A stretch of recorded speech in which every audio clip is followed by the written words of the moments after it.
Welcome to URI Just Getting Started, episode 35. Today I'm joined by the great John Banner, not John Banner. We'll get to that story in a second. Do you like John or JV? You can choose, Scott, either way.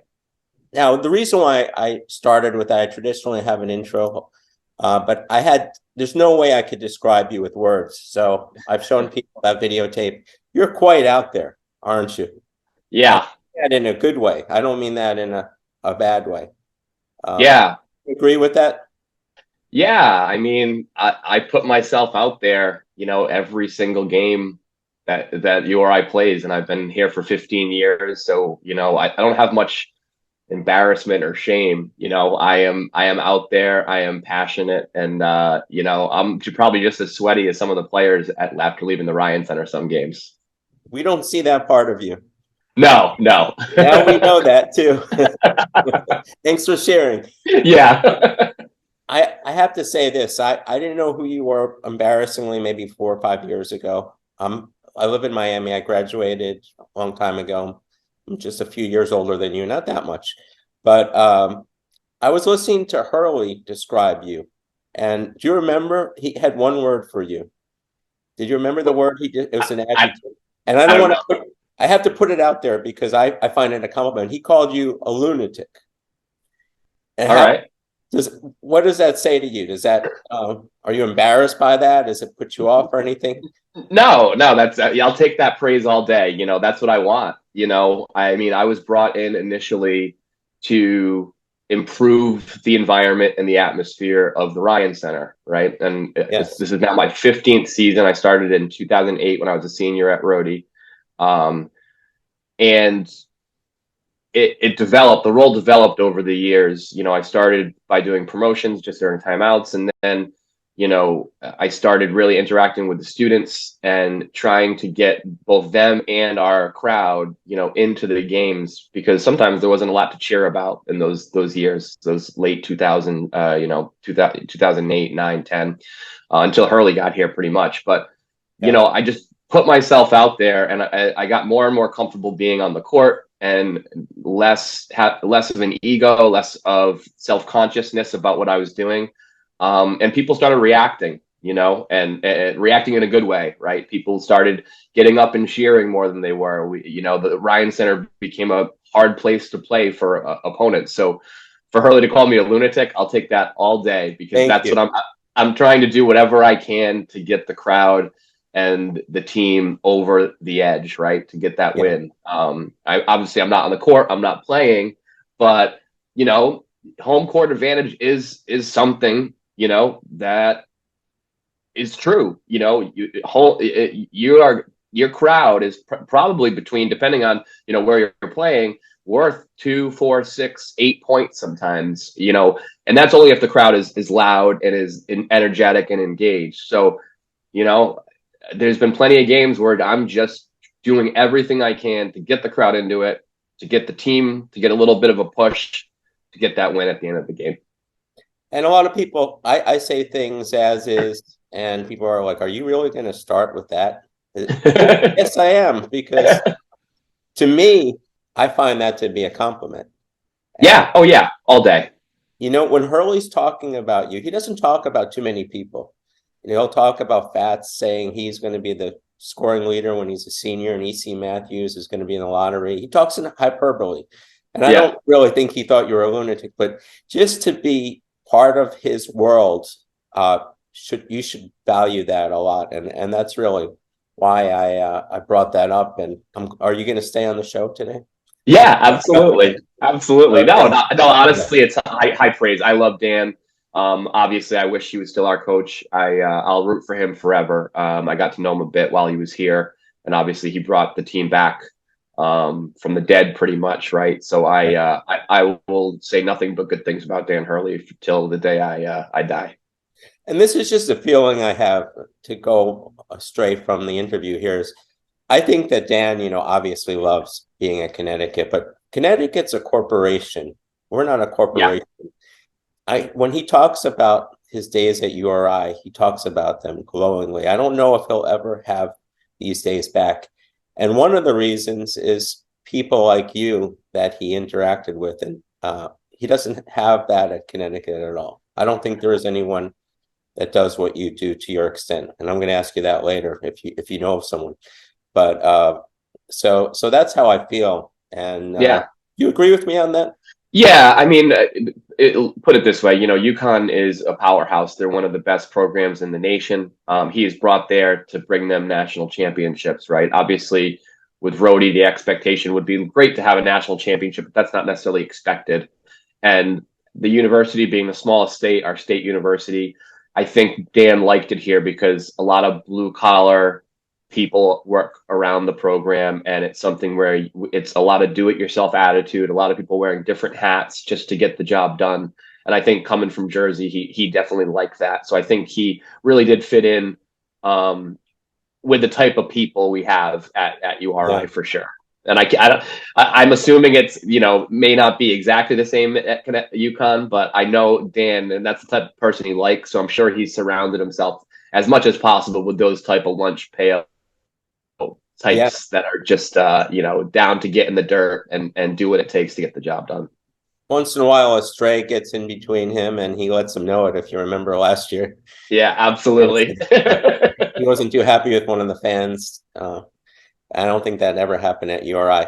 One programming note, after the show, please don't tune off. We have highlights from Rhodey Men's Basketball's production company on the great win in 2000-ish Ryan Center Nebraska game. Why am I picking the Nebraska game? I've done a lot of homework on you, JV. It's one of your favorite games. You've seen quite a few games, so I'm saluting you on that. And it's a great piece. Maybe you've seen it before, but it kind of is chillish when you watch it because, and we're going to get back there again. And by the way, kudos to yesterday's game. All those people that question timeouts and things like that. Archie knows what he's doing. We're in Archie's. We're in good hands. Yeah, we're in good hands. So we have a programming note, and also, how is life in the rich and famous? You are on the other side of Providence now. Have you changed a little bit? I haven't noticed a change in you. Are you? No, there's no change. Yeah, I moved from. I was in the Olneyville neighborhood for quite a while, and me and my wife last year moved on up to the east side, as the Jeffersons would say. So yeah. So that's our theme song. So, but no, we moved. I hope to one day, potentially live closer to South County. The drives to Rhodey can get a little bit, so it's not I'm a true Rhode Islander. Anything more than 30-minute drive is considered almost have to pack a bag to stay the night, right? That's so, funny. But Providence has been good to me. We like it here. So, do you need a Cato for your apartment there? Yeah, absolutely. Busy here. I wanted to get to a backstory of what I always do, and can you please explain to our fans what Keaney Blue is, because I haven't been able to. And you're, besides being like the hype man of URI, you're a great explainer. What is Keaney Blue? It's a basketball forum, but let the fans know, who they are. Really. And we had a little bit of suffering. Yeah, we had a little bit of an incident this week with Keaney Blue, Scott. So Keaney Blue is a forum that's basically totally Rhodey related, old school, message board type situation, and we've got quite a few fans on that message board, and that there's one thing in common with everybody. They are Rhodey basketball and Rhodey in general obsessed, right? So yeah, they're just my earbud fell out. They are just Rhodey obsessed, and sometimes they can be some of the people could be a little over the top. Sometimes they can be a little dramatic. I tend to not go on the board too much after losses, and sometimes run to it after a win. And I think a lot of people visit it. I think there's much more people that silently lurk and read it, especially potentially in the athletics department and around the program, than would like to admit. But honestly, and I know they gave you some grief this week because you spelled my name wrong. Much deserved. Much deserved, yeah, and it became a pretty good thread, though. There was some good jokes there, at your expense, but it was, it wasn't jest, I think. But I've had the pleasure of meeting, a lot of the Keeney Blue members. What happens is, and it was great, especially down when we were in Sacramento in 17 or in Pittsburgh in 18. I would be out and I would have someone kind of come over in my ear and they'd whisper what their username is on Keeney Blue, and I'd be like, "Oh my God!" Or they'd say, "Hey, Easy Buckets," and I'd be like, "Oh, that's you." So can I have honestly, a cheat, please? I'll give you some money for it. Can I have a cheat? Yeah, exactly. I'll see what I could do. I'll reveal a few names, but honestly, they're passionate fans, and that's what you want in a fan base, right? Are some people over the top sometimes? Yes. Do some people have some awful takes on the team and what's happening? Yes. But, you need those type of people. We need passionate fans, to build this program and to care about this program. So, I'm all for Keeney Blue. Like I said, it's good comedy. It's good time killer. Yeah. What did I do? You spelled my name wrong. You called me John Banner instead of Vanner, which, again, I don't think I would have jumped. Personally, I wasn't upset or offended because the B is right next to the V on the keyboard, right? So I'll just chalk it up to you or typing fast, right? And that's probably what it was. So I don't think, there's been much more, people have committed worse sins, let's say, and gotten the brunt of it on that board. So I think you're okay. Oh, thank you. I want to go to a little Channel 10 piece because they did a really great job explaining who you were. But before we go there, can you tell me what exactly you do as JV? So a man of great words. Yeah. So like I said earlier, I alluded to my job at games has evolved over the years. So, I was brought in to mainly just primarily do promotions during timeouts because we didn't have anybody doing that, in the late 2000, early 2008, 9. So I was doing that, and then I kind of became the de facto leader of the Roadie Ruckus. And so basically during timeouts, I will go out and either hype up the crowd or run some games at the Ryan Center with contestants that we have, like tons of different crazy games we play, usually for prizes, and it's sponsored content, and then, when that's not happening, I'm like kind of just standing with the students, trying to get them engaged and into the game, kick off cheers, and just kind of get the energy level worked up at the Ryan Center. And that's kind of the essence of what I do. And they call you the hype man. And they call me the hype man. I guess that's the title. Have you ever thought about being a game show host? There's a lot of money in that. I know. I did have aspirations as a young guy in comedy, but I never took that step. But that's stand-up comedy aspirations. Early on when I was a kid, I still love stand-up. I love Saturday Night Live. So some of my favorite stuff is comedy. But I always like performing, whether it's for my family or, in front of classmates. So this has been a great outlet to kind of feed that passion. And it's, definitely fulfilling. I definitely have had a great 15 years doing this. And that's why I keep coming back. I did some stand-up comedy, and I guess you could see how it turned out. Hey, listen, just the fact you had, the energy, the will, and the commitment to even try is commendable because, it's not an easy thing to do. Sometimes they don't laugh. Yeah, exactly. And that's the word. And it's only you. You have no back or savior, right. You are just, it's you. And then for better or for worse, if you kill or you bomb, it's all on you, my friend. Well, let's go to this videotape of Channel 10. The Rams are red hot right now, winners of 6 in a row, looking to make it 7 straight tonight when they visit George Mason. But when they play at the Ryan Center, they have a not-so-secret weapon that gives them a big home court advantage. Sports Team 10's Tim McCone has more. Hey, Frank, no doubt this year's Roadie team leaves it all out there on the court, but when they play at the Ryan Center, there's one URI alum that's just as tired by the final buzzer, and he's a big reason for that unbelievable URI! URI! When URI takes the court, John Vanner picks up his mic and gets the Rhodey crowd fired up. It's one of the unique jobs in sports, and it's one that Vanner loves. They were looking for a guy to run on the court and get the crowd excited. So I said, you know, I'm 18 and I love the game and the sport and the team already, so let's try. 12 years later, Vanner is still leading the crowd at the Ryan Center, but his passion for Rhodey has been around a lot longer than that. My father actually worked here in the athletics department for over 40 years, so I was showing up almost from birth at the university, showing up to every single sports game, and I just developed a huge passion for Rhodey athletics and the basketball team in particular. Vanner's passion is felt every home game at the Ryan Center, and he says a big reason why is the passion he feels from the Rhodey fans. I have a regular day job where I'm behind a computer all day, obviously talking because I happen to have the gift of gab, but there's nothing like coming out here in front of 7,000 people and hearing that rush of the crowd when we make a big run. URI! I get goosebumps almost every game. You know, there's nothing that can replace it. It's a drug unlike any other. Wow, that's great. That just puts it all into perspective. You should be on every station and start to get into Boston and Nashville. But that really is a good depiction of what you do.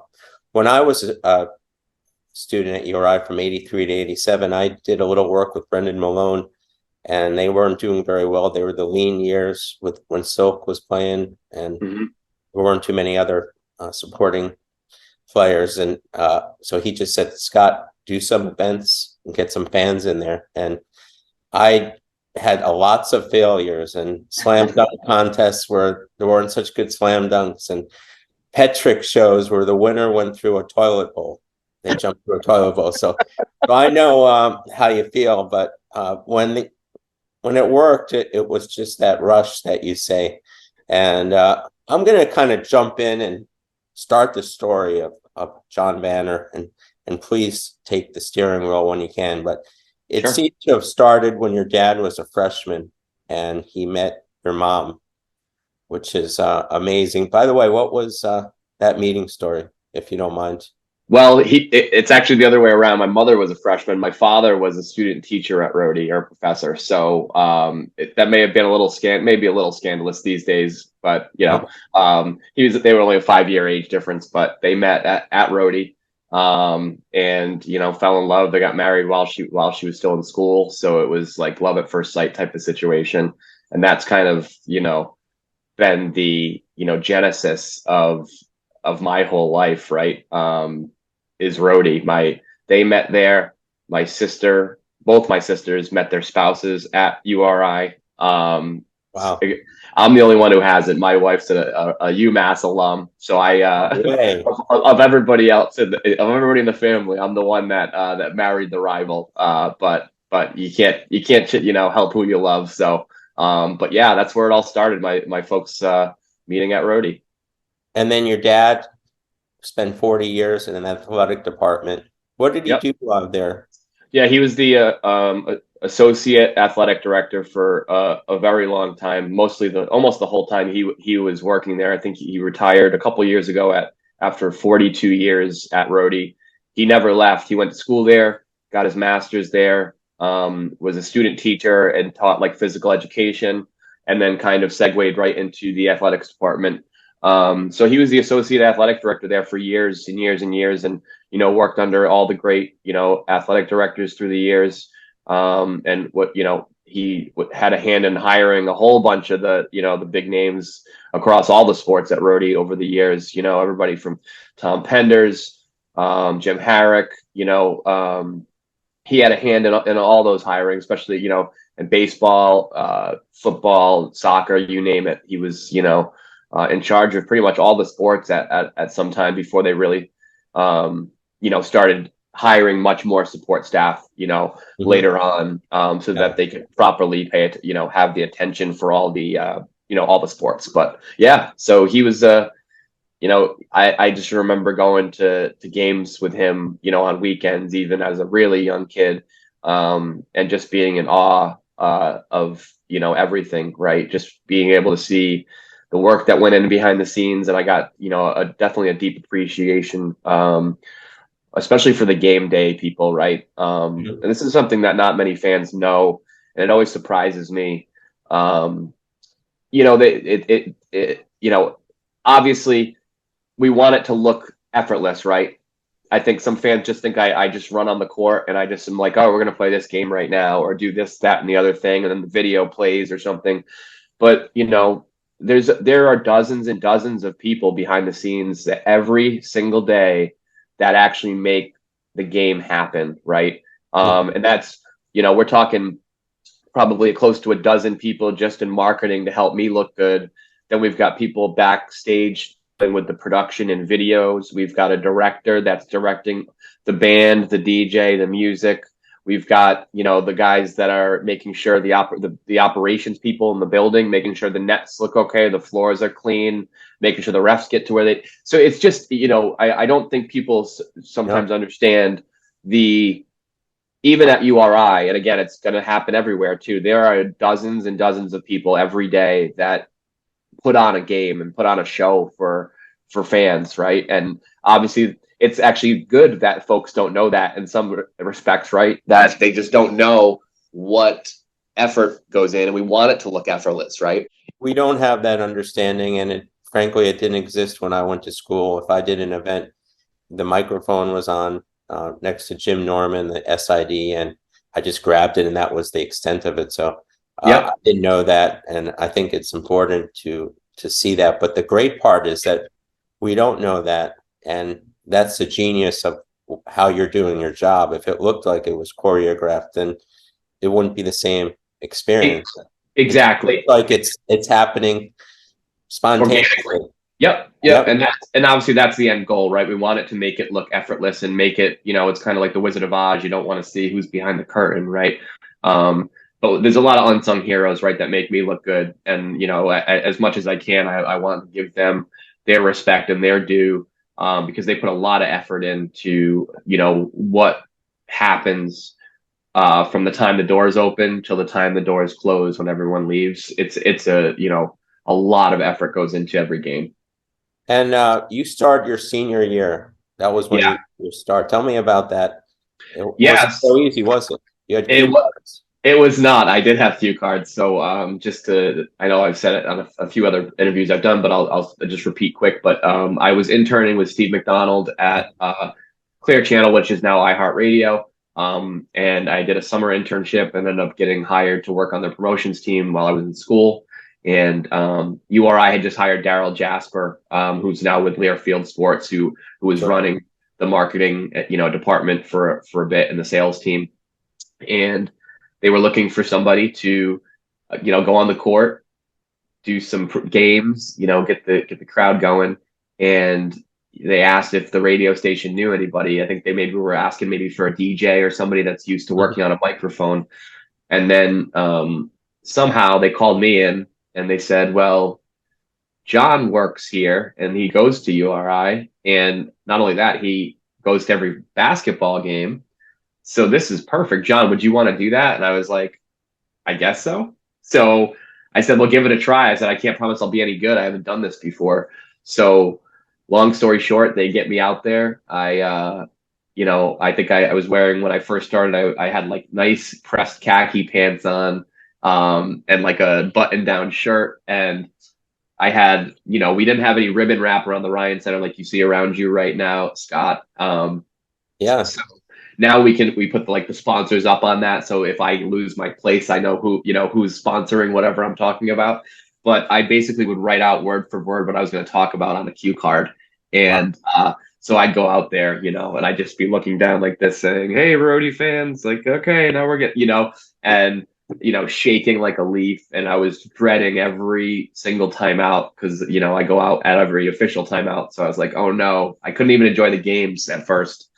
And then slowly but surely, I gained some confidence and the crowd started kind of realizing what was happening and started kind of playing along with me. And that was the genesis of it. Right. And then slowly but surely, I ditched the khaki pants, started wearing jeans, and then I ditched the jeans and started wearing, track pants, at the comfort level of went easier and easier as the years have progressed. And then obviously I think maybe 3 or 4 years in, I thought I really became, pretty good. If I could say speak for myself. I think I felt like at that point, felt like I had a good handle on what I was supposed to be doing and how to interact with the crowd and what people wanted to hear. And I think that's when I kind of hit my stride. And once that happened and I gained some more confidence, cue cards are out the window. I'm running around. I can have more fun with it because I'm not in my head thinking about, what sponsor is sponsoring this or what I need to do. I've become really good at just kind of, I look through our script of what I need to do. I'll write notes. I still have my phone because, contestants' names, I cannot remember names for the life of me, no matter what. And especially when you have maybe 5, 6 a game, every game. See, I don't get that. How could someone forget someone's name? John Banner. Yeah, I see. Be the worst for that job, please. You're feeling sick. Don't call me in. Yeah.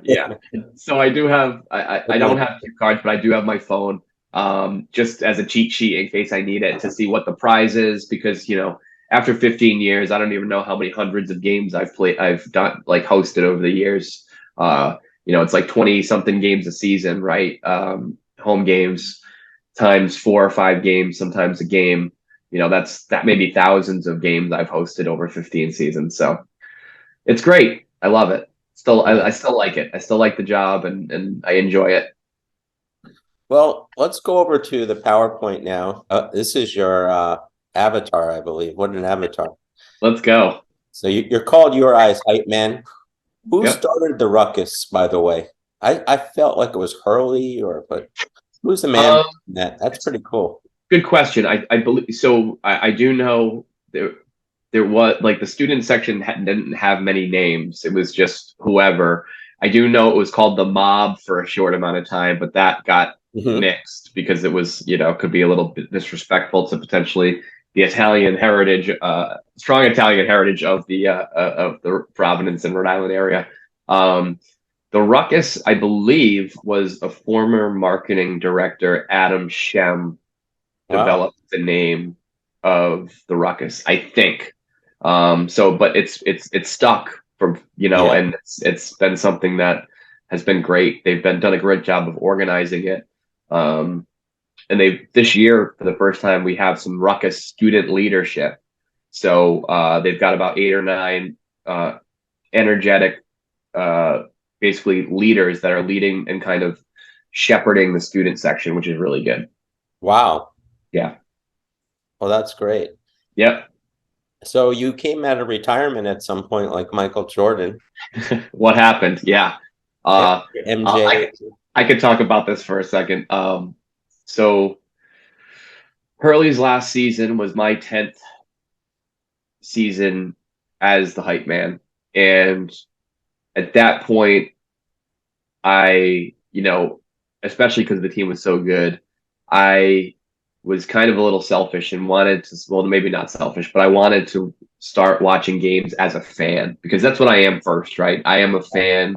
I am a diehard fan of URI basketball. I live and die with every single shot, every single second. And I couldn't enjoy the games much. I've gotten better at being able to enjoy the games much, a bit, because I'm just thinking about what I have to do next or where I have to go. So that was the rationale. And at that point, I was thinking that maybe I want to go out at a high, right? That was the year we were definitely going to the tournament. Hurley had one of the best teams he had. So I said I was going to leave, and they did a very nice tribute to me at that last game, that last home game. And then I was fine with that decision. I said, you know what, I think this was the right decision. I had a good 10 years, but I think it's time for someone else. And then the summer happened, and I was still fine with it. Then late summer came around, and I got a text from the marketing team saying, let's meet for some dinner or some lunch, I think, just to talk about see if you can give us some advice or some help as far as who to have replace you, or what the plan will be. So I said, yeah, sure. Let's eat. That's the least I could do, is help you guys, give you some pointers. And what happened was, we got to dinner, we started talking, and the true reason for the dinner was that they wanted to ask if I would have any interest in unretiring and coming right back. And truth be told, I hadn't thought about it much, but they made a generous offer, you know, to entice me to potentially come back. So I slept on it. I was nervous about what the fans would think. You know, like you said, Michael Jordan, Tom Brady. I think Tom Brady may be a better example that these days because it was so quick. I didn't even go a season retired, quote unquote. But I came back and you know, I had a great time. You know, it was great. The response when I came out, because it was a secret, was great. And I had heard again all summer when I was, you know, retired. I kept hearing from people, "You can't leave. You can't leave. Why are you leaving? We love you." Yeah, and it made me feel great. You know, I didn't realize how many people like actually appreciated what I was doing. So, you know, that kind of struck the ego a little bit. So, long story short, I came back and I've been doing it 5 more seasons since. So this is my 15th season overall. I will say, Scott, that I don't think I'm going to be doing this for much longer. Oh, breaking news. Yeah, breaking news. So I think maybe next year sounds like maybe a good time to hang it up. You know, because at the end of the day, too, I'm not a spring chicken anymore, right? Almost 40. I think that there needs to be, you know, a passing of the mic of sorts, right, to another young gun, up and comer potentially that would love this and can grow into this role. And yeah, I don't want to do it forever, I guess is the long and short of it. Is this the first we're hearing of this, or? Yeah, probably. I've told a few people in private, but you get the breaking news, Scott. But again, I like to break stories, but yeah, I like to break happy stories. This is yeah.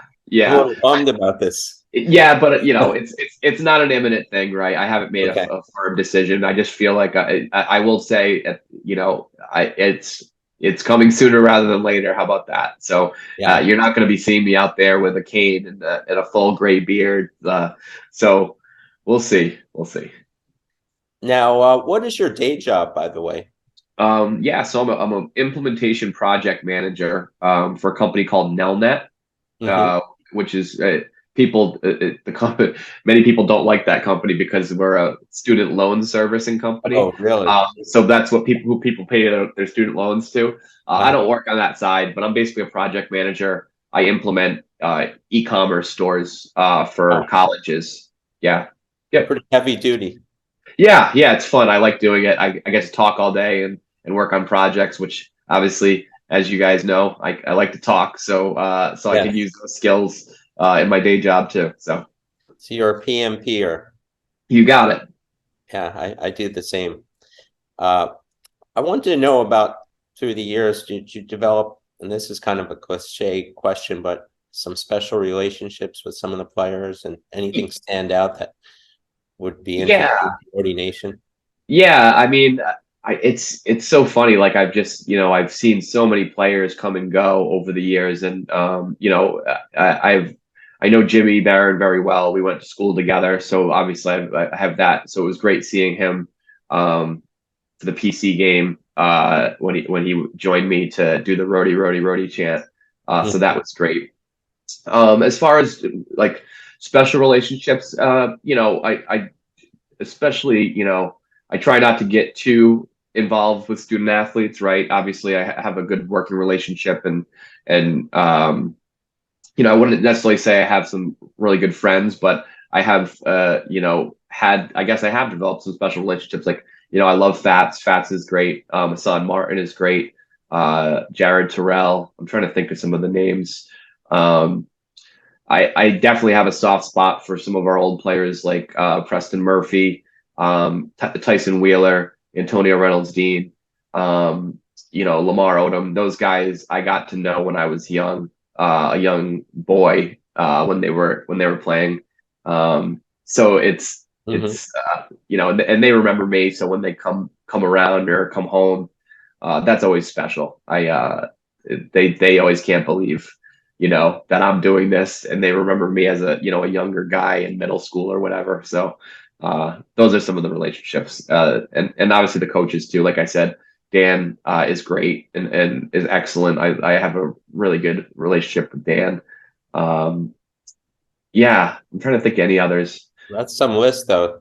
Yeah, it's not bad. I have some perks to the job, right? I get up close and personal sometimes with some of these guys. So right now, Malik, I love Malik Martin. Obviously he's watched me too when he was watching Hassan's games. So I think me and him had an instant connection when he joined Rhodey. So To me, it seems like an instant connection when you're a player and you see someone doing what you're doing and your personality, that they gravitate towards you. And yeah, but there's some more strongly than others. Can you just pick up the phone and say, "Hey, Lamar"? not quite, Not not yet. quite, not quite. But it's like I said, it's always great to see those guys. I had to remind Lamar I hadn't seen since 1999 when we were in Sacramento for that NCAA tournament game, and he came with Coach Harrett. So when I tried, people were bombarding him. I waited for a quiet moment and went up to him, and it blew his mind when I told him who I was. Wow. It was really special. I got a nice picture with him. It was really great. Well, that just priceless stories here. Yeah. And just more. It seems like when you're a kid, URI was your playground. Yeah, it was. It really was. I remember I have fond memories running around Keeney Gym, in the what I guess I'll call the bowels of Mackle Field House, or I know those I know those halls like the back of my hand, right? Football stadium, like obviously Meade is much different than it was when I was younger, when there was no Ryan Center. But I have very fond memories of playing around at Meade when it was basically just a hilly grass type situation with that little building at center, at the 50-yard line. So that was my playground essentially. I let's just say when I got there as a freshman, I knew my way around a little bit. And also, we talked about the fans who came up to you. You mentioned, the administration, but there were people you're walking around Kingston or Narragansett or whatever who were. It was crazier than that. I would be out at the Xfinity Center, which is used to be Great Woods and the Comcast Center. But anyways, I remember being there in that summer at a concert, and I was in line at the bathroom, and someone's like, "Hey, you can't leave. Why are you leaving?" And I was just like, "I'm in line in the bathroom, thanks." But and I feel like I meet people at the weirdest places all the time. But yeah, that summer I got a lot of flack from people, and it really was that, and that impacted me a lot, right, Scott? I did not realize at that point what my presence, I guess, meant to some folks, right? I don't know. Obviously, I realized what my job is, and I'm front and center, but I did not realize people cared that much, right? As far as I'm concerned, I'm just a clown trying to get everyone going, right? And it became very clear to me very quickly that my job, it means a lot more to people than I thought, which is great, and now I got people, which is crazy to me, that come up to me and they're like kids at URI, and they're like, "It's so nice to meet you. I grew up watching you," right? And there's something to be said about that, right? I guess I have been the only constant for the last 15 years at games, right? Players go, coaches go. There's changeover every 4 years a lot of the time, right? So I'm a consistent presence, right? So I think that people like that, and I understand the importance of that. So I try to make sure I give people that, if they come up to me and they're gracious, I try to be gracious back and accept whatever they want to say. Yeah, it seems shocking not only to me but our viewers that you wouldn't realize the impact that you've had. But I guess when you're doing it, yeah, you're missing the game. First of all, I didn't think of it that way. Yeah, You deserve to see the games. Yeah, and that's why, like, it was great to go follow them to the tournaments, like the NCAA tournaments, the A10 tournaments, when I could just really sit there as a game, as a spectator, right? Mhm. That's why even sometimes I go to the dunk when we face every other year when we go to the dunk. I do enjoy going to that game because I can watch it as just a fan, right? So that's one thing I do miss, and obviously I know I'll have plenty of time to do that in my later years. So I'm just enjoying the ride right now. As a social experiment, what would happen if you went on the floor at a PC Rhode Island game at the Duncan Center? that I guess that was it probably so sorry. It sorry to probably touch you that much. Yes, it'll probably blow people's minds, probably. And the funny thing is, PC has a hype man as well, who's been there for a very long time, named Harry, who I've ran into over the years at various places. And me and him have a good laugh about it because we're both the respective hype men for the rivals. So it's a cool little club we have, exclusive club. Yeah, I mean, where do you get to meet someone that does exactly what you do where there's so few people? There is not a lot of people that do this. You are absolutely right. And that leads to a question besides the PC hype man, are there others that do what you do? And you could call someone a hype man, but do they do it to your extent as well? It's a good question. I've been to a couple games at visiting arenas, and either there's nobody or there is somebody similar, maybe not doing it to the extent that I do it. Yeah. But it is a job, and it is a job that people have both in professional, like the NBA. I know the NBA has folks like me, Mhm. and I believe some NHL teams do as well, and some colleges as well. I know it's become a more prominent role, because you want to have an experience in addition to the game for the fans, so that there's entertainment the whole time, win or lose. You kind of give them their money's worth, and that's kind of the philosophy I live by. Right, I want to try to give them their money's worth, even if we're losing, or lose the game. Obviously, I don't want that to happen, but that's kind of the genesis behind what I'm trying to accomplish. Yeah, I've been to many games at URI where it was stagnant. You could hear the players talking, the squeaking of the sneakers. Yeah, you And never want to hear that. Never. That's why, like, my philosophy is I try to never ever have anything quiet. I want to have a chant run it going at every second of every chance we get. yeah, that's an amazing thing to have for a team. Yeah. Can you go by the coaches briefly and tell your take on each one, the difference between them? Yeah. With, I guess, Jim Barron Yeah. So, yep, Jim Barron was when I got there. Jim's a great guy. I love Jim. He's just I will say that all of the coaches that we've had are like 100% unique and interesting, and just all just a little bit weird in their own way. Jim was definitely a weird guy in some ways. Like, he'd be totally like oblivious to me a lot of times, and I think I had to introduce myself like 2 or 3 times to him to remind him who I was, because he just I think obviously that I don't think that's a knock on him. I just think No. he's just laser focused on the game. So I don't think there could be a bomb exploding behind him when he was coaching, and Yeah. he was just always just so into it. And I just remember his body language and just living and dying by every play. So I think, he was just oblivious, I think, and just really laser focused on the team. And he had some great teams over the years. It was a shame he couldn't get any of them to the NCAA tournament, right? We had some real talent.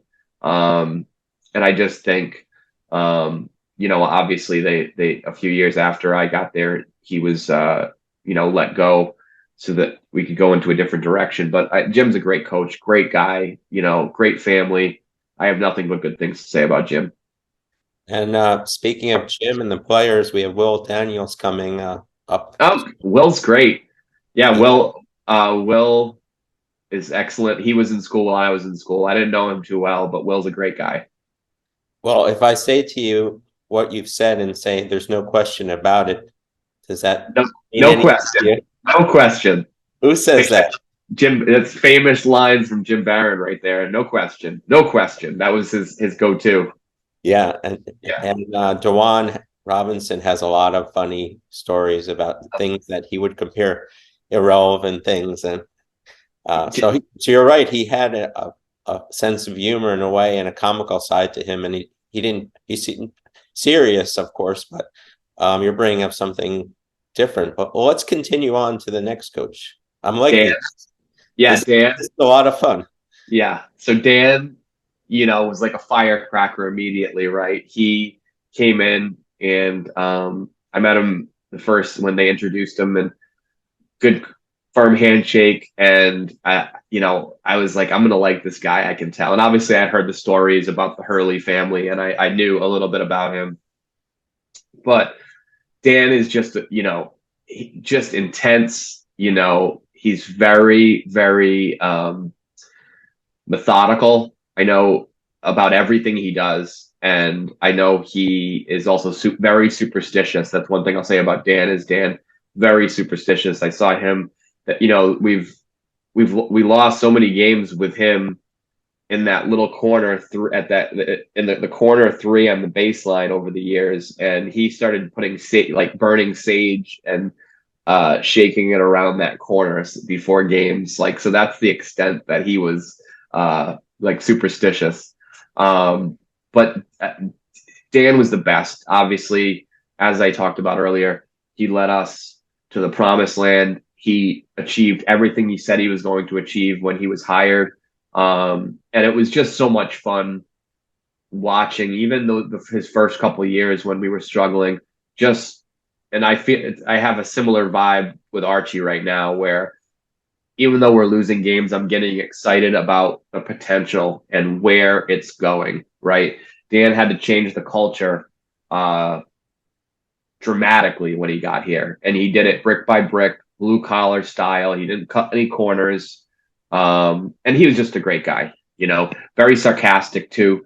I would love interacting with Dan, and I remember him just giving me those looks. He would come out and I would be standing next to him before the national anthem before a game, and he'd look up and look at the crowd. And if, when we were really good and it wasn't sold out, he'd be pissed, right? And he'd look at me and roll his eyes, and I would just laugh. Oh, yeah. God. I had so much fun with Dan. Dan was great. Such a nice guy, and he'll still comment on my Instagram posts or whatever. So, and I'll comment on his. His family's great too. His wife Andrea, I can't say good enough things about her. Yeah, Dan's one of my favorites. I'm sentimental because of what he accomplished. But he's really a great guy. And then Coach Cox. What can you say about Dave? I mean, one of the nicest guys ever. Genuine, heartfelt, truly great guy. When I think myself and everybody really wanted him to succeed here, right? And for whatever reason, it didn't happen. But Dave is so soft spoken, so quiet, but he's very nice to me, always very generous to me. Would always shake my hand, and just a really overall nice guy. And again, I was rooting for him so hard. I really wanted it to work and for him to be able to carry Hurley's legacy on and make his own legacy, but unfortunately it just didn't work out the way we wanted it to, so but I wish nothing but the best for Dave. I'm that man it belongs in basketball, so I'm happy that he got that job in Maryland, and right near his hometown too. So I hope he's happy and has a lot of success there. And then Archie, right now, I've met Archie a couple times, introduced myself. He's a guy that is super focused, soft-spoken, and just a basketball savant, right? I know I am so ecstatic that he's here. I still can't believe we landed him. I know some of our fans still can't either. So yeah, I mean, I think Archie is going to get us where we need to be. I already can see his thumbprint or his handprint in a lot of what's going on the court, even if it's not showing in the win and loss columns right now. I can see upward trajectory and progress being made.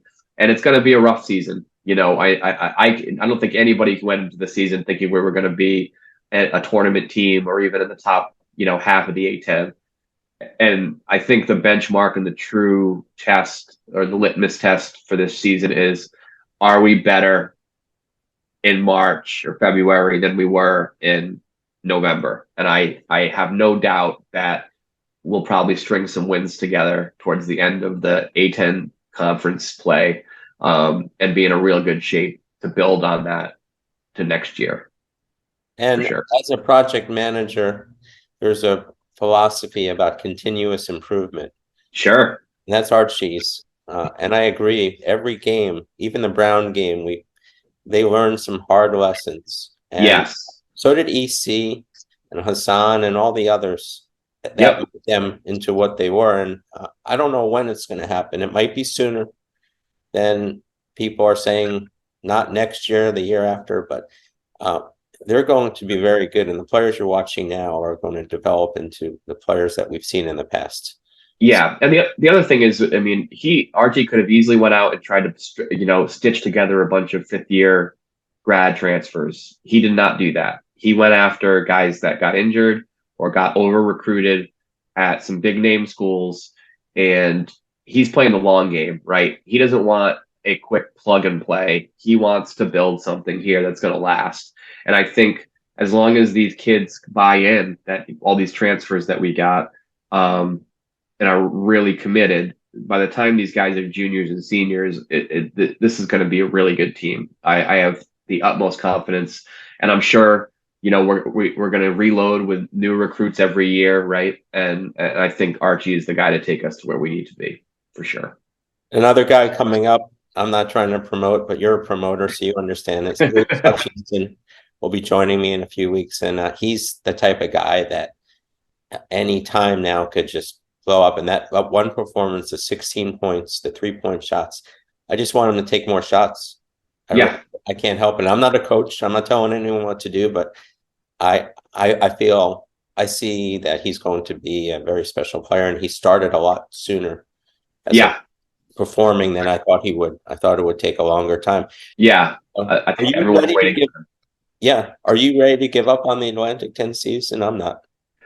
No, I mean, you can't. It hasn't even started yet. It's a new season, right? And again, we are not a team that is playing to, pad our resume from March, right? We are a team that's trying to establish a new culture, learn to play together, make progress, right? And potentially, just do what we can now to build for the future. And who knows what could happen, right? This team could just automatically start gelling, and we could really, just hit the pedal come 2023, and that would be great. If it doesn't happen, am I going to be upset? No. But again, I just want to see progress, and I think we're seeing it slowly but surely. And these guys are going to learn, I think, sooner how to put teams away. I think that's been a problem too. They get a lead and are letting them back in. But these are things that they can learn with experience, right? As they play together, as they grow together. I think you're right. Having Sebastian run the point, he's got great court vision, makes really good decisions. And I honestly think Bray plays better off the ball, because he is he just gets scrappy buckets. He just finds his way to the lane. And I don't know how he hits some of those floaters or off kilter shots, or he's halfway under the basket. He's like a magician, which that's great. But I think he could play better off the ball to get that, as just basically a guard, as opposed to the point guard.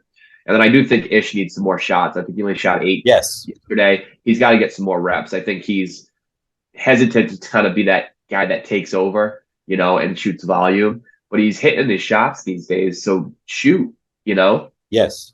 Ish needs to be more selfish. Yes, exactly. Selfish. I love that. That's exactly what he needs to do. So we're both very excited about the team, and it's nice to see a win. But I'm not putting anything past them. That the Atlantic 10 is wide open, as we see already here. For sure. It can change, and one player could make a huge difference. And you were talking about Jalen Carey. I think you hit the nail on the coffin on that, on the head, not on the coffin. Sorry. It's all right. But programming note, I'd like to bring out, we're going to be playing one of your favorite games in Nebraska, highlights put on by Productions. And once again, thanks for taking time out of your Sunday to speak with me. And the fans really will love to see who you are, the person behind the person. And Yeah. I think we accomplished that today. Yeah, thanks for having me, Scott. It's been a pleasure. I'm glad we could hook up and have a nice little chat. I always love talking Rhody hoops, and yeah, it's been a pleasure. Thanks for having me. And of course, when it comes to Rhody hoops, it's always go Rhody. Go Rhody, baby. It's a very exciting time for URI fans this time of year. 2-0 right now with the top 25 team coming in on Saturday at 7 o'clock. Pack the house. We need 7,500 fans at the Ryan Center Saturday night to make it the greatest home court advantage that we can for Dan Hurley and his guys. That is paramount. If you're a URI alum, if you're a URI fan, college basketball fan, this is the game you want to take in.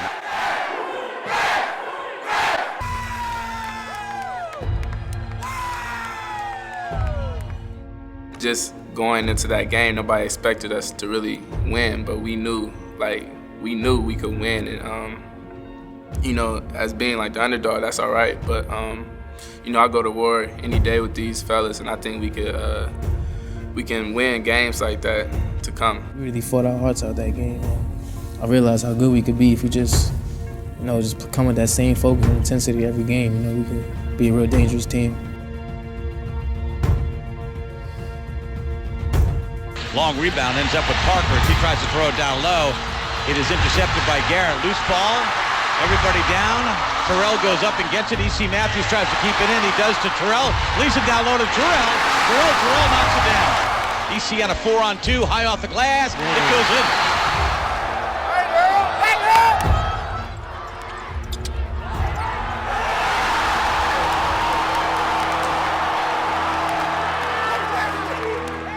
Rhode Island can hold for the last shot here. Game is tied at 53.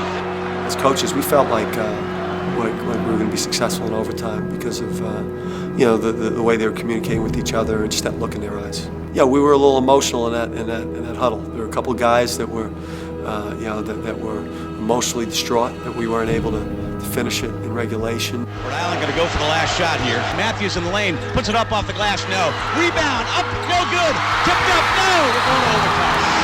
Hassan is beside himself right now. He had that chance for the tip-in, but wasn't able to put it down. And the assistant coach is coming over to him and saying, hey, listen, we're going to go right back and play here. I actually started tearing up a little bit. I was so mad. That look of sadness quickly turned to a look of determination by the time the guys left the huddle. But, my teammates, they really came through for me. They picked me up. Boy, crowd full. Place is going nuts. Shot for three, yeah. Terrell gets it to go. Rhode Island up by 3, 56-53. This team to Terrell in the corner, shoots for three. Oh, yeah. Somebody's getting hot for Rhody, and his name is Jared Terrell. Right in the lane. Yeah! E.C. Matthews puts it home. 2 minutes to play. Rhody up by 6.